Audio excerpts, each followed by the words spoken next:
आप कहते हैं कि विषयों का परित्याग करना, परंतु विषयों का परित्याग करना तो संभव नहीं है। क्यों?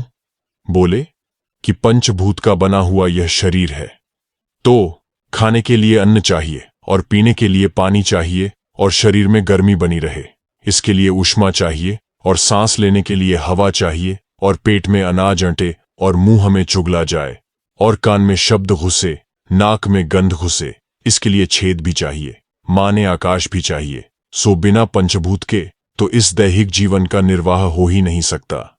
ऐसी स्थिति में आप जो कहते हैं कि विषयों का परित्याग कर दो, तो क्या शब्द के बिना शरीर रहेगा? क्या रूप के बिना शरीर रहेगा? क्या रस गंध के बिना शरीर रहेगा? पंचभूत का परित्याग तो संभव ही नहीं है। तो बोले कि आओ अब इस बात पर थोड़ी अकल लगाकर विचार करें कि आखिर हम हैं क्या। तब विषय त्याग का जो राज है, जो रहस्य है, वह खुलेगा। विषयान विषवत्यज, ये विषवत विषयों का परित्याग कर दो। ये बात विवेक के बिना कैसे मालूम पड़ेगी? इसके लिए अगला श्लोक बोलते हैं, न पृथ्वी न जलम नाग्निर्न वायुद्यो न व भवान ऐशां साक्षिणम आत्मानम चिद्रूपम विद्धि मुक्तये। यहां पृथ्वी का अर्थ है पृथ्वी विकार, जल का अर्थ जल विकार, अग्नि का अर्थ है अग्नि विकार, वायु का अर्थ है वायु विकार और द्यवों का अर्थ है आकाश विकार। ये 5 विकार नहीं है, क्योंकि असल में ये देह के घेरे में जो मैं पना बैठा हुआ है। पर महाराज, मैंने देखा है कि गोरे गोरे शरीर चमचम चमकते हुए मेरी आंख के सामने काले हो गए। काले बाल सफेद होते देखे हैं, घने चिकने बाल झड़ते हुए देखे हैं, मोती सरीखे दांत टूटते हुए देखे हैं। ये जीवन के प्रति निराशा नहीं है, ये सत्य की खोज करने के लिए गहराई में घुसने की एक तरकीब है, एक युक्ति है। आप इस शरीर के भीतर देखिए ना, एक सत्य से आप कब तक मुकर सकते हैं? एक दिन दांत टूटेंगे, मुंह पोपला हो जाएगा, एक दिन झुर्रियां पड़ जाएंगी, शरीर का रंग बदल जाएगा। ये जो छाती ताने घूमते हैं, इनको भी लट्ठियां टेकते हुए चलना पड़ेगा। ईश्वर करे वह दिन भी आवे आपके जीवन में, कहीं उसके पहले ही समाप्त न हो जाए, क्योंकि बहुतों के जीवन में तो ऐसे दिन भी देखने को नहीं मिलते हैं। वे लोग कितने भाग्यशाली हैं कि जिनकी 5 पीढ़ी उनकी आंखें सामने हो। उनके मरने पर ऐसा कहा जाता है कि उनको स्वर्ग के लिए सोने की सीढ़ी दान करो। अब तो ये सीधे स्वर्ग में जाएंगे, उनको नरक में तो कहीं जाना नहीं पड़ेगा। परंतु इतनी बड़ी उम्र भी कहाँ मिलती है? बड़ी उम्र है तो उसमें रोग है, शोक है, इसको आप छोड़ते क्यों नहीं? एक सज्जन कहते थे कि हम तो जागृत अवस्था के आधार पर ही वेदांत का विचार करेंगे, उसमें सपने से क्या लेना है, सुषुप्ति से क्या लेना है। तो एक सत्य से मुकर जाने की जो क्रिया है वह बिल्कुल गलत है।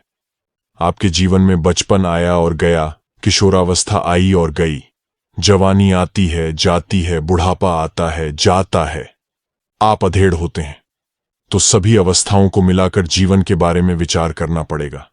एक के बारे में हमको किसी ने बताया कि एक आदमी कमोड पर शौच के लिए बैठा था तो गिर पड़ा।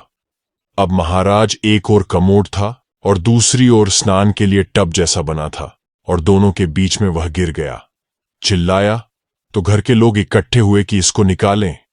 किसी को यह नहीं सूझा कि एक हथौड़ा मारकर कमोड को तोड़ दें या टब को तोड़ दें और इसको निकाल लें। ऐसा खींचा खींची की कि वह तो मर गया। हे भगवान, न कमोड तोड़ा न टब तोड़ा। तो आप समझते हैं कि आपके घर के लोग आपसे बहुत प्रेम करते हैं, पर उनका टब से प्रेम ज्यादा है, कमोड से प्रेम ज्यादा है, आपके शरीर से ज्यादा प्रेम नहीं है। और यह बात और देख सकेंगे कि नहीं, यह भगवान जाने। आप जिनके प्रेम पर फक्र करते हैं, अभिमान करते हैं कि ये हमको बहुत प्रेम करते हैं, उन लोगों की दुनिया में यह गति है। तो नारायण, यह सब मुंह देखे की प्रीति है। जब तक जिसको जिससे थोड़ा स्वार्थ आता है, तब तक वह उसके ऊपर बिछ गया है। लेकिन जहां स्वार्थ सिद्धि खत्म हुई, वहां संसार का प्रेम खत्म हो जाता है। हमको एक सेठ ने कहा कि आप हमारे घर में वैराग्य की बात ही मत करो, नहीं तो हमारे बाल बच्चे बिगड़ जाएंगे। लेकिन आप कब तक आंख बंद करके रखोगे? यदि आपको परमात्मा के मार्ग में चलना है तो ये शरीर के भीतर क्या रखा है, इसको तो देखो। हड्डी है, मांस है, चाम है, विष्ठा है, मूत्र है, पीप है, खून है। अच्छा, जितनी गंदगी दुनिया में है वह सब की सब शरीर के भीतर से निकलती है। शरीर में से बाल अलग हो और भोजन में पड़ जाए तो अच्छा नहीं मानते हैं। सारी गंदगी तो इस शरीर में से ही निकलती है और इसी को मैं करके क्या अन्याय करते हैं। माता पिता को सतावें, दादा दादी को सतावें, नाना नानी को सतावें, पत्नी को सतावें, पति को सतावें, पुत्र को सतावें, गुरु को सतावें, चेले को सतावें। किसके लिए सतावें? बोले कि इस देह में मैं करके।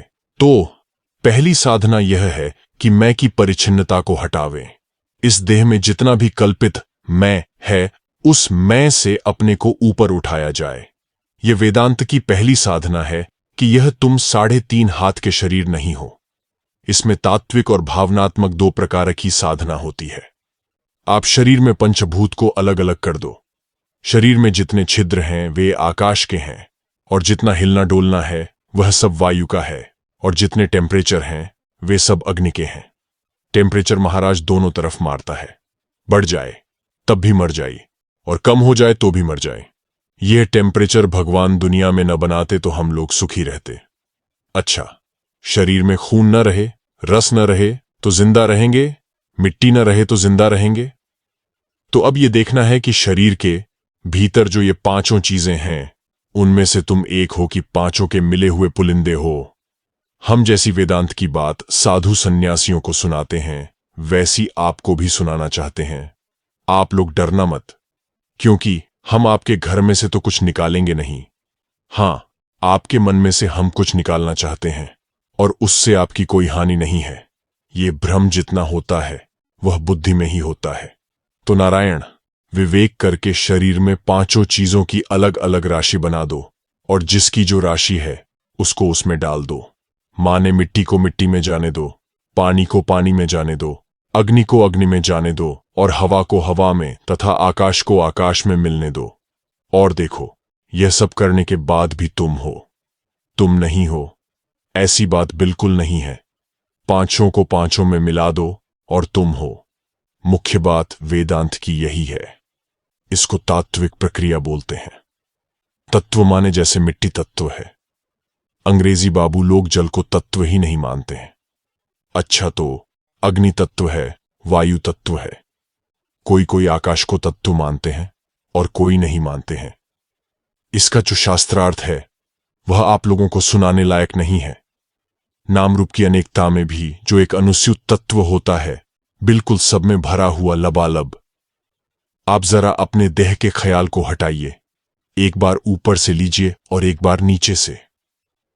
अच्छा, आपके शरीर में जो अवकाश है, अवकाश माने पोल, ये जो दोनों गाल हैं और ऊपर का तालू है और नीचे जीभ है, इनके बीच में पोल है कि नहीं? तो ये जो पोल है, ये सबके शरीर में एक ही है कि अलग अलग है? कभी आपने विचार किया है? नहीं जी, हमारे गाल में अलग है और तुम्हारे गाल में अलग है। बिल्कुल ठीक है, क्योंकि अपने मुंह में जब हम कचौरी रखते हैं तो वह दूसरे के मुंह में नहीं गई, और दूसरे के मुंह में कचौरी है तो अपने मुंह में नहीं आई। अच्छा, तो जब आप चलते हैं तो आपके मुंह की कचौरी तो आपके साथ ही चलती है। वह क्या, जो अवकाश है, पोल है, वह गाल में कैद होकर आपके साथ ही साथ चलता है? नहीं चलता है, वह तो जहां का तहां रहता है। अच्छा, तो आप यह कल्पना करें कि आप आकाश हैं। अच्छा, यह सांस क्या आपके शरीर में कैद है? अरे भाई, वायु एक है, गर्मी एक है, वातावरण का जो स्वाद है, रस है, वह एक है, नमी एक है। अच्छा, जो मिट्टी है वह अलग अलग है? अरे रोज रोज महाराज भीतर भरते जाते हैं। ये चावल भी मिट्टी है, गेहूं भी मिट्टी है, तो बाहर से डालते हैं और भीतर से निकलता है। समष्टि व्यष्टि में एक पृथ्वी, एक जल, एक अग्नि, एक वायु और एक आकाश है। तो भावनात्मक साधना ऐसे होती है कि मैं 3.5 हाथ का शरीर नहीं हूं। इसमें नाक है, आंख है, 2 हाथ हैं, 2 पांव हैं। मैं यह शरीर नहीं हूं, मैं पृथ्वी हूं, मैं जल हूं, मैं अग्नि हूं, मैं वायु हूं, मैं आकाश हूं, और ऐसे अपने छोटेपन को काट देते हैं। नहीं तो महाराज, यदि आप अपने को चेतन भी समझोगे तो यही समझोगे कि इस शरीर के भीतर एक चिंगारी के समान चेतन कहीं यहां बैठा होगा, या तो समझोगे कि हृदय में दिए के समान कोई चेतन जलता होगा, या फिर यह समझोगे कि सारे शरीर में कोई जैसे बिजली का करंट व्याप्त होता है। वैसा चेतन व्याप्त है। हमने ऊटी में एक रजाई देखी थी, उसके साथ बिजली का करंट कर देते थे तो वह रजाई गर्म हो जाती थी। बहुत हल्की फुल्की रजाई, पर गर्मी बहुत देती थी। तो ऐसे ही कोई चेतना जो है बिजली की तरह शरीर में फैली हुई है, कि हृदय में दिए की लौ की तरह जलती है, कि कोई चिंगारी की तरह रखी हुई है। क्या हैं आप? यह चेतना जो आपके शरीर के भीतर है, आप कभी इस पर विचार करें कि यह चेतना क्या है। विचार की पद्धति दूसरी है और शांति की पद्धति दूसरी है। शांति तात्कालिक होती है और विचार के द्वारा जो निष्पन्न तत्व होता है वह शाश्वत होता है। अपने अंतःकरण में थोड़ी देर के लिए शांति बना लेना, यह दूसरी चीज है। और तत्व ज्ञान के मूल हेतु को ही मिटा देना, यह बिल्कुल दूसरी चीज है। यह न स्त्रिद्धों का पंथ है और न साधकों का। इसका नाम साधन नहीं है। साधन से तो फल का उदय होता है, इसमें साधन से फल का उदय नहीं होता है।